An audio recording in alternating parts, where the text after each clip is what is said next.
Hello friends, welcome to my channel Himanshu classes. Friends, ये video बहुत important video है दोस्तों, और इसका पहला पार्ट मैंने आपके साथ शेयर किया है। ये उसका दूसरा और फाइनल पार्ट है दोस्तों। जिस वीडियो की बात कर रहा हूँ दोस्तों, और जिस टॉपिक की बात मैं कर रहा हूँ, वह है गवर्नर ऑफ स्टेट्स। इससे रिलेटेड एक वीडियो मैंने आपके साथ शेयर किया है दोस्तों, जिसमें मैंने आपको बताया था गवर्नर ऑफ स्टेट्स की क्या योग्यताएं होनी चाहिए, यानी गवर्नर बनने के लिए किन योग्यताओं की आवश्यकता है। साथ ही आपको मैंने बताया था कि गवर्नर ऑफ स्टेट्स यानी राज्य के गवर्नर की नियुक्ति कैसे होती है। साथ ही आपको उसके विशेषाधिकार के बारे में बताया था, राज्य के अंदर क्या क्या विशेषाधिकार एक गवर्नर को मिले हुए हैं। साथ ही राज्य में, स्टेट्स में उसकी क्या भूमिका है, इस पर चर्चा मैंने आपके साथ उस वीडियो में किया है। अगर आपने उस वीडियो को नहीं देखा है तो उसका लिंक मेरे डिस्क्रिप्शन बॉक्स में है, जहां से जाकर के आप उस वीडियो को देख सकते हैं दोस्तों। साथ ही आप अभी तक आपने अगर मेरे चैनल को सब्सक्राइब नहीं किया है, अगर आप मेरे चैनल पर नए हैं तो आप मेरे चैनल को सब्सक्राइब कर लें। साथ ही दोस्तों, नोटिफिकेशन बेल को जरूर प्रेस करें ताकि आने वाले वीडियो का नोटिफिकेशन सबसे पहले आपको मिल सके। तो इस वीडियो में मैं आपके साथ जिस बात की चर्चा करने जा रहा हूं वो है गवर्नर ऑफ स्टेट्स का पावर और फंक्शंस। दोस्तों, बहुत ही इंपॉर्टेंट है। पहले वीडियो में मैंने आपके साथ किन किन बातों की चर्चा की है मैंने अभी आपको बताया, और ये वीडियो पावर और फंक्शंस पर रिलेटेड है गवर्नर का, और बहुत ही इंपॉर्टेंट है, इसीलिए इसको मैंने दो पार्टों में बांटा था दोस्तों। और मैं आज आपको उसको बारी बारी से गवर्नर ऑफ स्टेट्स का एक राज्य के अंदर राज्यपाल का क्या कार्यपालिका संबंधी, विधायी संबंधी, न्यायिक संबंधी क्या उसकी शक्तियां हैं, उसके कार्य हैं, साथ ही अध्यादेश जारी करने की जो शक्ति है वो कैसा है, इन सब पर मैं आपको इस वीडियो में बताने जा रहा हूँ। बहुत ही इंपॉर्टेंट है दोस्तों, मेरे चैनल पर बहुत इंपॉर्टेंट टॉपिक्स रहते हैं दोस्तों, और मैं कोशिश करता हूं अपने तरफ से कि आपको 100% उपलब्ध करा सकूं। और मेरे चैनल पर जो भी चीज़ें आपके सामने अवेलेबल होती है एज ए नोट्स टाइप होती है, आप उसे एज ए नोट्स के रूप में भी बना सकते हैं। तो चलिए इसको भी उसी तरह से इस पर चर्चा करते हैं, इसको देखते हैं।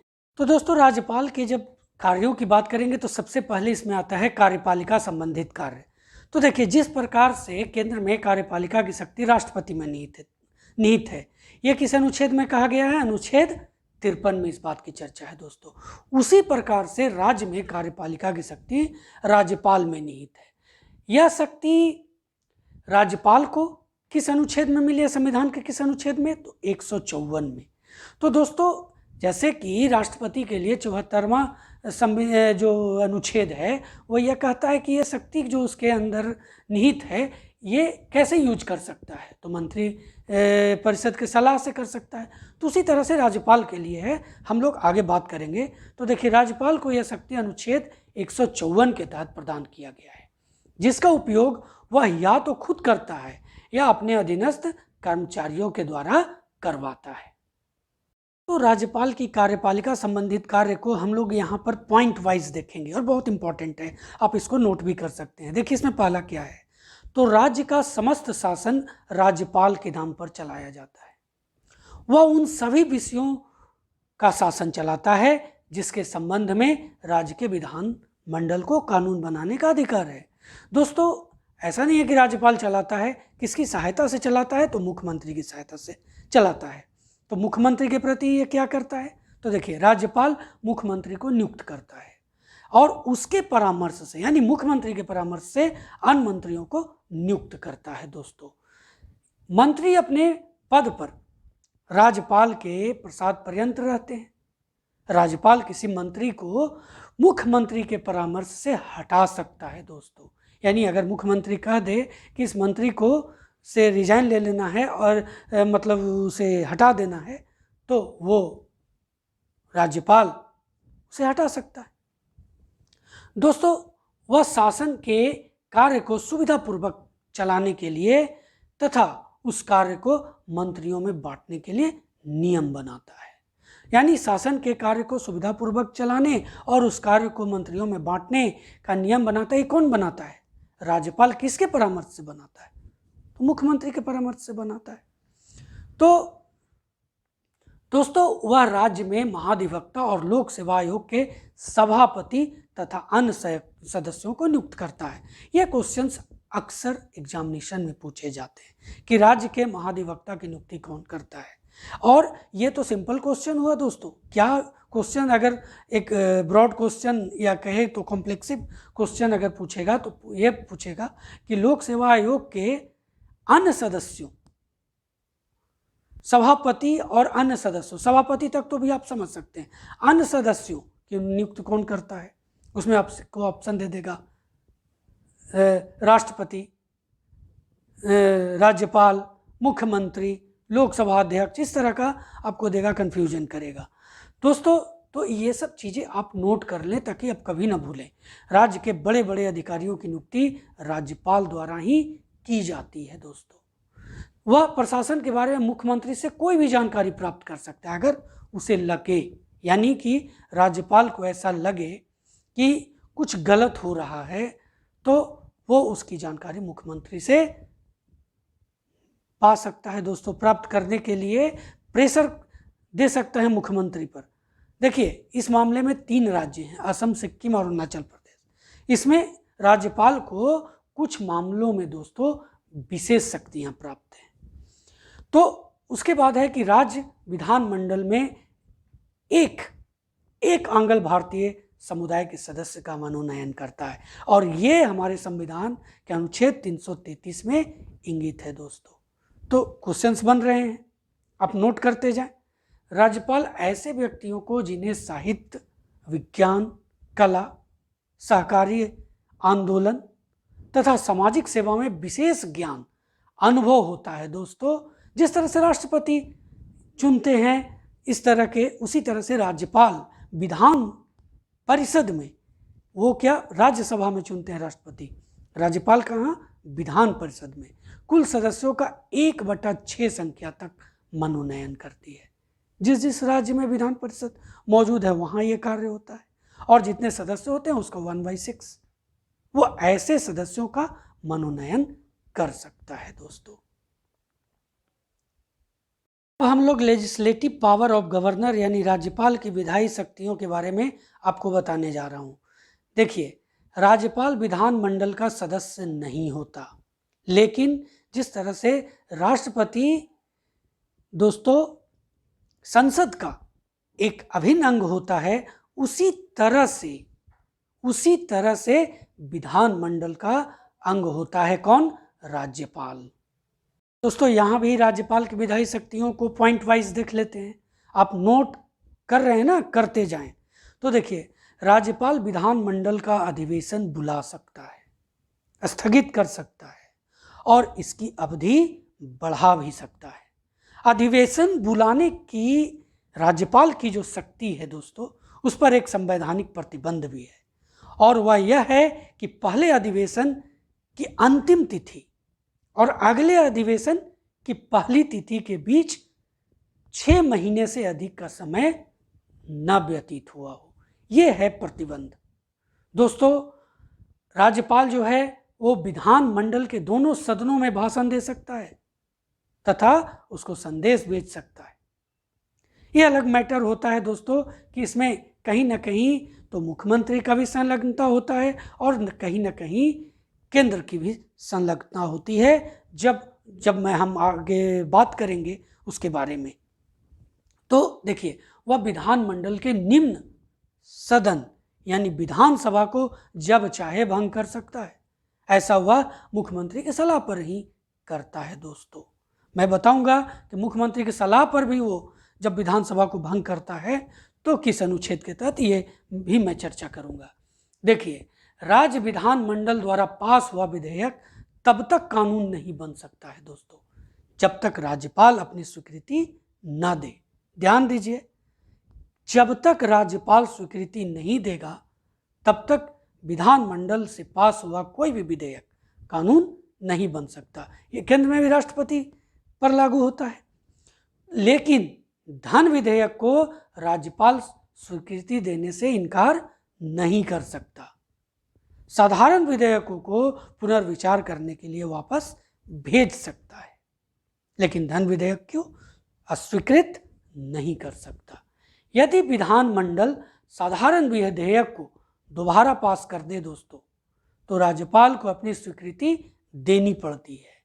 राज्यपाल कुछ विधेयकों को राष्ट्रपति की स्वीकृति के लिए रिजर्व रख सकता है दोस्तों। ध्यान दीजिए, कुछ विधेयकों को राष्ट्रपति की स्वीकृति के लिए रिजर्व रख सकता है, खास करके वैसे जो समवर्ती सूची से संबंधित होते हैं। राज्यपाल को संविधान के अनुच्छेद 213 के अंतर्गत अध्यादेश जारी करने का भी अधिकार प्राप्त है। राज्यपाल को अध्यादेश जारी करने की पूरी स्वतंत्रता है और उसकी इस शक्ति के प्रयोग को किसी भी न्यायालय में चुनौती नहीं दी जा सकती। किस अनुच्छेद के तहत? 213 के अंतर्गत। ध्यान दीजिएगा। अगर कुछ और विधायी शक्तियों की बात करें तो राज्यपाल को अनुच्छेद 166 के अधीन दोस्तों राज्य सरकार के काम को कुशलतापूर्वक चलाने के लिए, उस काम को मंत्रियों में बांटने के लिए, कार्य को मंत्रियों में बांटने के लिए नियमों का निर्माण करने का अधिकार प्राप्त है दोस्तों। 42वें संविधान संशोधन के अंतर्गत यह व्यवस्था की गई है कि कोई भी न्यायालय उन नियमों को अपने सामने पेश करने की मांग नहीं कर सकता, यानी एक ये विशेषाधिकार प्राप्त है। राज्यपाल विधान परिषद के सभापति तथा उपसभापति का पद रिक्त होने पर किसी भी सदस्य को विधान परिषद की अध्यक्षता करने को कह सकता है।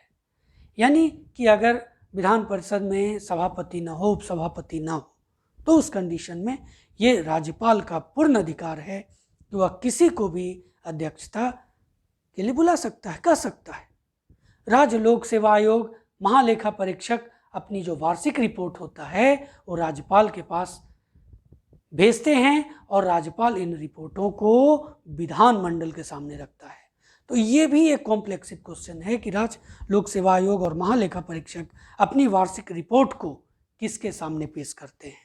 यहाँ पर आपको कन्फ्यूजन होगा कि ये विधानसभा अध्यक्ष या फिर आपको ये हो सकता है कि मुख्यमंत्री के सामने, लेकिन यहाँ पर ध्यान देने की बात है, इन रिपोर्टों को वो राज्यपाल के सामने पेश करते हैं।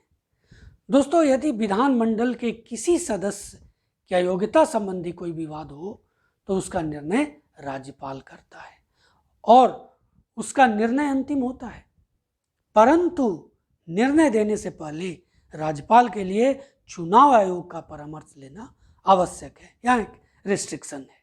ये भी एक तरह का क्वेश्चन बन सकता है कि यदि विधानमंडल के किसी सदस्य की अयोग्यता संबंधी कोई विवाद हो तो क्या उस पर राज्यपाल निर्णय ले सकता है, किस कंडीशन में निर्णय ले सकता है। तो ये सब कुछ कॉम्प्लेक्सिव क्वेश्चंस हैं जो आपको मैं यहाँ पर क्लियर करता हूँ। और जब इस वीडियो को आप पूरा देख रहे हैं दोस्तों, तो इससे के बाद आपको राज्यपाल संबंधी किसी भी तरह के क्वेश्चन से प्रॉब्लम नहीं होने वाला है। कुछ विशिष्ट प्रकार के विधेयकों को राज्यपाल राष्ट्रपति के विचार के लिए सुरक्षित रख सकता है दोस्तों। ये हमने अभी बात किया था, तो कैसा है, तो इस मामले में देखते हैं कि कौन कौन से हैं ऐसा। तो देखिए, व्यक्तिगत संपत्ति के अनिवार्य अधिग्रहण से संबंधित विधेयक, जहाँ पर व्यक्तिगत संपत्ति का अधिग्रहण करने की जरूरी मतलब वहाँ पर दिखाया जाए, तो उससे संबंधित जब विधेयक पास होता है तो राष्ट्रपति से विचार के लिए सुरक्षित रख सकता है। उच्च न्यायालय के क्षेत्राधिकार में कमी से संबंधित विधेयक, क्योंकि यहाँ पर न्यायालय की बात हो रही है। तीसरा है संसद द्वारा निर्मित कानून के अधीन आवश्यकता घोषित वस्तु पर करारोपण, मतलब जिस पर टैक्स लगा दे, उससे संबंधित विधेयक। यानी कि यहाँ पर क्या बात हो जाएगी कि सीधे सीधे कहीं तो संघ सूची से रिलेटेड हो जाएगी, तो उस स्थिति में राष्ट्रपति से विचार के लिए राज्यपाल सुरक्षित रख सकता है इन विधेयकों को। साथ ही दोस्तों, समवर्ती सूची में उल्लिखित, अभी मैंने आपको बताया था, समवर्ती सूची में जितने भी विषय हैं उससे संबंधित विधेयक को राज्यपाल राष्ट्रपति के विचार के लिए सुरक्षित रख सकता है। अन्य कोई विधेयक भी हो सकता है जिसके कारण केंद्रीय सरकार या अन्य राज्यों की सरकार से विवाद होने की संभावना होता है। तो उस कंडीशन में ये केंद्र की स्थिति को देख करके वो राष्ट्रपति के विचारार्थ रख सकता है दोस्तों। तो ये है राज्यपाल के विधायी शक्तियां। राज्यपाल के वित्तीय अधिकार पर बात करते हैं, बहुत इंपॉर्टेंट है। तो राज्यपाल के सिफारिश के बिना राज्य विधानसभा में धन विधेयक को पेश नहीं किया जा सकता है दोस्तों। यानी सिफारिश करेगा कौन? राज्यपाल। धन विधेयक एक बार पेश हो गया तो उसे विचारार्थ के लिए वापस नहीं भेज सकता, लेकिन सिफारिश कौन करेगा? तो राज्यपाल करेगा, तभी वो राज्य विधानसभा में धन विधेयक पेश किया जा सकता है। और चूंकि राज्यपाल के द्वारा ही सिफारिश हो जाती है, इसलिए उसे वापस भेजने का तो सवाल नहीं होता। ये भी बातें क्लियर हो रही हैं। देखिए, राज्य की आकस्मिक निधि से व्यय राज्यपाल की अनुमति के बिना नहीं किया जा सकता। यानी जो राज्य की जो आकस्मिक निधि होती है उसे अगर खर्च करना है तो इसके लिए किसकी अनुमति लेना होगा? मुख्यमंत्री को। तो राज्यपाल की अनुमति लेना होगा। उसके बाद है कि राज्यपाल राज्य के वित्त मंत्री के माध्यम से राज्य के विधानसभा में राज्य का वार्षिक बजट पेश करता है।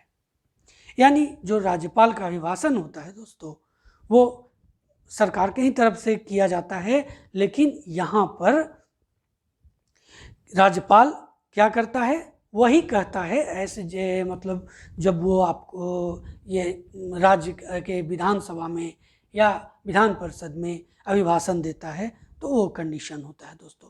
किसी प्रकार के अनुदान की मांग को या करों के प्रस्ताव को राज्यपाल के अनुमोदन से विधानसभा में पेश किया जाता है। जब भी कोई अनुदान का डिमांड किया जा रहा हो केंद्र से या कोई और स्रोतों से, या जब टैक्सेस का प्रस्ताव हो, उस जगह पर यह कंडीशन लागू होता है दोस्तों। बात करते हैं न्यायिक शक्तियों के बारे में कि न्यायिक शक्तियां क्या क्या प्राप्त है राज्यपाल को। बहुत इंपॉर्टेंट है, एक एक करके आप ध्यान दीजिए। जिला न्यायाधीशों की नियुक्ति और पदोन्नति राज्यपाल ही करता है। यानी ये क्वेश्चन तो बहुत इंपॉर्टेंट हो जाता है कि जिला के न्यायाधीशों की नियुक्ति कौन करता है, उनकी पदोन्नति कौन करता है। तो जिला से संबंधित आपको ये भी हो सकता है कि ऐसा ये सब चीज़ें है तो हाई कोर्ट का जज जो मुख्य न्यायाधीश होते हैं हाई कोर्ट के, वो कर सकते हैं। लेकिन नहीं दोस्तों, कौन करता है? राज्यपाल करता है। राज्यपाल किसी व्यक्ति को दिए गए दंड को क्षमादान, छोटा करना, लघुकरण, उसको सस्पेंड, इसमें चेंजेस कर सकता है। लेकिन यहाँ पर इस रिस्ट्रिक्शन है कि वो सुप्रीम कोर्ट से रिलेटेड अगर हो गया तब यहाँ पर राज्यपाल की शक्ति खत्म हो जाती है। निचली अदालतें हैं या फिर आपको ये हाई कोर्ट तक का जो प्रावधान है उसमें राज्यपाल को ये शक्तियाँ प्राप्त हैं। राज्यपाल यदि समझे कि किसी न्यायालय के पास काम अधिक है तो आवश्यकतानुसार अधिक न्यायाधीशों की नियुक्ति कर सकता है। ये राज्यपाल कर सकता है दोस्तों। और इसमें कहीं ना कहीं सरकार का भी एक पक्ष होता है, सरकार ही राज्यपाल के थ्रू ये सभी कार्य करते हैं। उसके बाद है अनुच्छेद 161। ध्यान दीजिए इसमें क्या है। तो राज्यपाल राज्य की कार्यपालिका के विस्तार तक की विधि का उल्लंघन करने वाले को भी कुछ हद तक छूट दे सकता है। किस अनुच्छेद के तहत? 161 के तहत। अध्यादेश संबंधी जो शक्तियां प्राप्त है, वे अध्यादेश के बारे में मैंने आपको कुछ बातें बताई थी। अब जो राज्यपाल की जो शक्तियां प्राप्त हैं वो देखिए क्या है। जब राज्य विधानमंडल या राज्य विधानसभा सत्र में न हो, यानी सत्र ना चल रहा हो, तथा 7वीं अनुसूची की राज्य सूची में वर्णित विषयों में से किसी विषय पर कानून बनाना अत्यंत आवश्यक हो जाए, तो राज्यपाल मंत्री परिषद की सलाह पर, ध्यान दीजिए, खुद नहीं कर सकता, मंत्री परिषद की सलाह पर अध्यादेश जारी कर सकता है। अब यह अध्यादेश कैसा होगा इस पर देखते हैं। तो ये 6 माह तक प्रभावी रहता है और 6 माह की अवधि समाप्ति के पहले ही राज्य विधानसभा का सत्र प्रारंभ हो जाए तो अध्यादेश को 6 सप्ताह के अंदर उसको अनुमोदित किया जाना चाहिए, यानी 6 सप्ताह के अंदर उसे कानून बन जाना चाहिए, उसे अध्यादेश के रूप में नहीं रहना चाहिए। दोस्तों, यदि 6 सप्ताह के अंदर अनुमोदन नहीं किया जाता है तो अध्यादेश वहीं के मतलब 6 सप्ताह के बाद निष्प्रभावी यानी समाप्त हो जाता है। जिन विधेयकों पर राज्यपाल अनुमति देने के पूर्व उन्हें राष्ट्रपति के विचार के लिए आरक्षित रखता है, दोस्तों ध्यान दीजिए, बहुत इंपॉर्टेंट पॉइंट, जिन्हें राज्यपाल राष्ट्रपति के विचार के लिए अपने पास रखता है, आरक्षित रखता है, उन विधेयकों से संबंधित विषयों पर राज्यपाल अध्यादेश जारी नहीं कर सकता। हम लोग बात करते हैं राज्यपाल के विवेकाधिकार के बारे में। तो देखिए, जब कभी किसी राज्य विधानसभा में किसी भी राजनीतिक दल को स्पष्ट बहुमत प्राप्त नहीं होता, आपने अक्सर देखा होगा, तब राज्यपाल अपने विवेक के अनुसार निर्णय करता है कि किस व्यक्ति या दल के नेता को मुख्यमंत्री नियुक्त किया जाए। इसमें बहुत बड़ा पक्ष दोस्तों, क्योंकि राज्यपाल कहीं ना कहीं एक केंद्र का एजेंट होता है, तो वहाँ पर केंद्र का भी थोड़ा सा केंद्र के झुकाव के अनुसार ही राज्यपाल आज के समय में काम करते हैं। तो ये वो अलग मैटर है, वो आप प्रैक्टिकली जो कहें, लेकिन जो कंडीशन है हमारे संविधान में दोस्तों, उसके अनुसार कि राज्यपाल अपने विवेक के अनुसार निर्णय करता है कि किस व्यक्ति या दल के नेता को मुख्यमंत्री नियुक्त किया जाए। राज्यपाल राष्ट्रपति को भेजे जाने वाले संदेश में स्वविवेक का प्रयोग करता है दोस्तों, उसमें उसका कुछ भी अलग से नहीं होता, मतलब कोई उस पर प्रेशर नहीं दे सकता। अगर मैंने अभी आपको बताया कि प्रैक्टिकली कुछ होते हैं तो वो डेफिनेटली है, लेकिन वहाँ पर जो संविधान में वर्णित है कि स्वविवेक का प्रयोग करता है।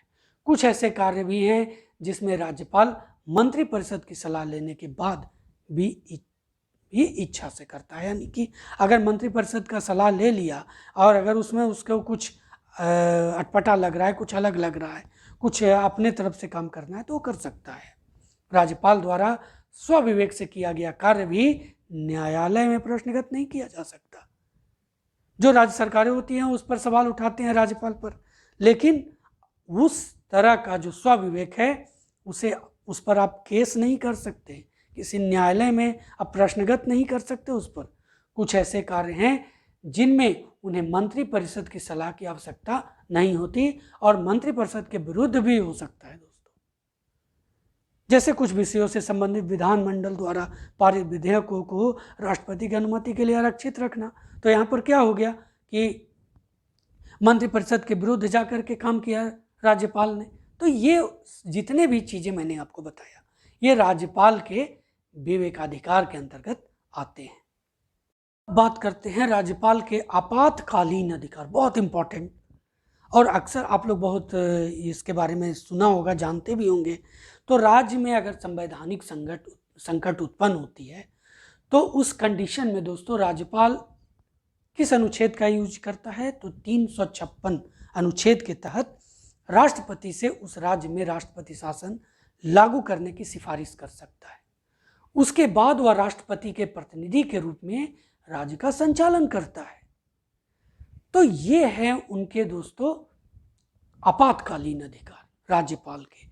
तो मैंने आपको राज्यपाल से संबंधित जितने भी राज्यपाल को जितने भी पावर मिला हुआ है, जितना भी उसके फंक्शंस हैं, इसकी चर्चा मैंने अभी आपके साथ किया है। और मैं आशा करता हूं कि राज्यपाल से संबंधित इन 2 वीडियो के बाद आपको कोई अलग से क्वेश्चंस नहीं पूछे जा सकते हैं। जय हिंद दोस्तों।